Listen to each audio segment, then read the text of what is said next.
Now, on this day in 1900, Queen Victoria signed the document to create the Commonwealth of Australia. Do we still have such an entity? I wonder what is the commonwealth amongst us all. Well, today, September 17, Melbourne's lockdown will surpass the length of that which happened in Wuhan. The residents of Melbourne's north and western suburbs, can you believe this, have been locked up for 11 weeks in isolation. Think about it. Melbourne is the only place in the world with measures such as this. And as I will suggest in a moment, they're most probably all illegal. Just on this issue of illegality, it seems we're drowning in it. Professor David Flint, writing in The Spectator of September 19, magnificent magazine that, quotes Ronald Reagan when Reagan said, quote, "Freedom is a fragile thing, never more than one generation away from extinction." And Professor Flint highlights that this National Cabinet continues to downplay the recent revelation that the economic depression that governments have imposed on the nation could never be legally justified. The so-called secret modelling on which this absurd response has been based, shut everything down, was in error by a factor of between 80 and 415. Now, I've made these points before, a massive mistake. They won't admit to it.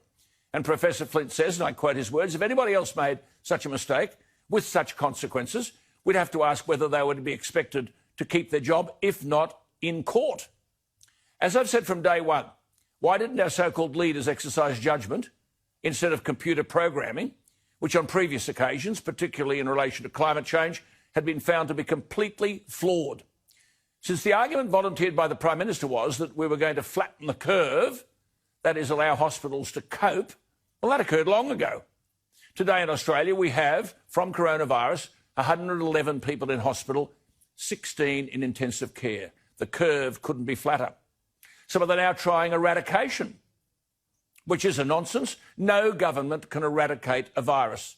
And not even with a vaccine can you do that. Think of the deaths every year from influenza, even when we have a vaccine. And then Professor David Flint, who has written extensively on the Australian Constitution, he is an emeritus professor of law, argues there is sound legal argument that governments cannot restrict the common law right to conduct a business. He also argues there is good reason to believe that the blanket overseas travel ban is unlawful. One of Melbourne's leading QCs, Michael Wiles, has questioned the validity of this extraordinary martial law curfew in Victoria. I keep saying, where is the evidence that justifies what we're being asked to suffer? Where is the evidence for the lockdown?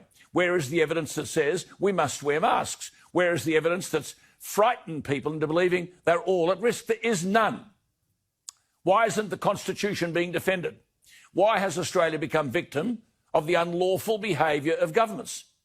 Lies are being told everywhere.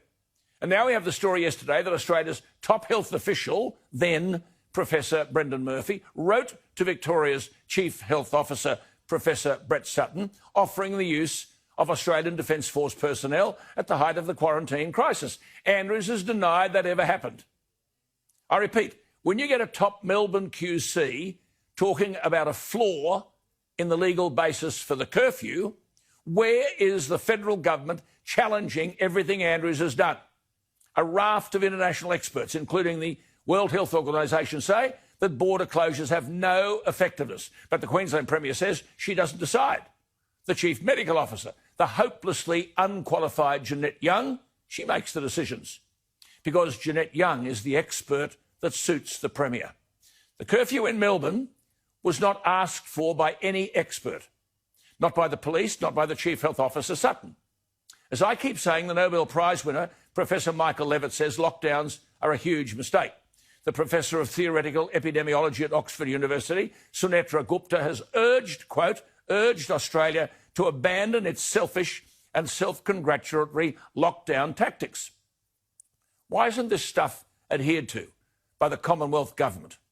Why do we continue to make people suffer?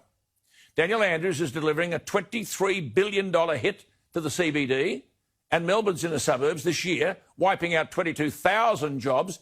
In the next 5 years, they say, the Victorian capital could lose up to $110 billion and 79,000 jobs on government impositions which may well be illegal.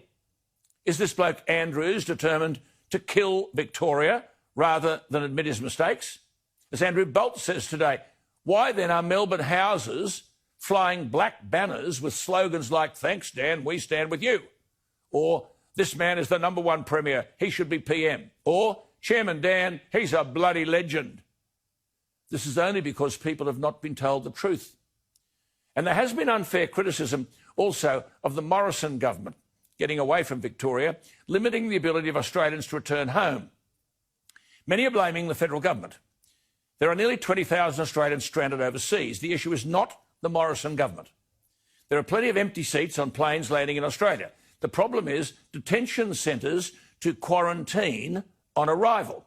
So, back to the states. Again, states have a cap on the number of international arrivals per week who can go into quarantine. And as the federal government says, for example, Perth has 15,048 hotel beds available. The cap on quarantine in WA, 525. Sydney has 43,102 hotel beds available. The cap on international arrivals, 2,450. Commercial airlines are ready to bring people home, but the states say the quarantine system is close to the limit.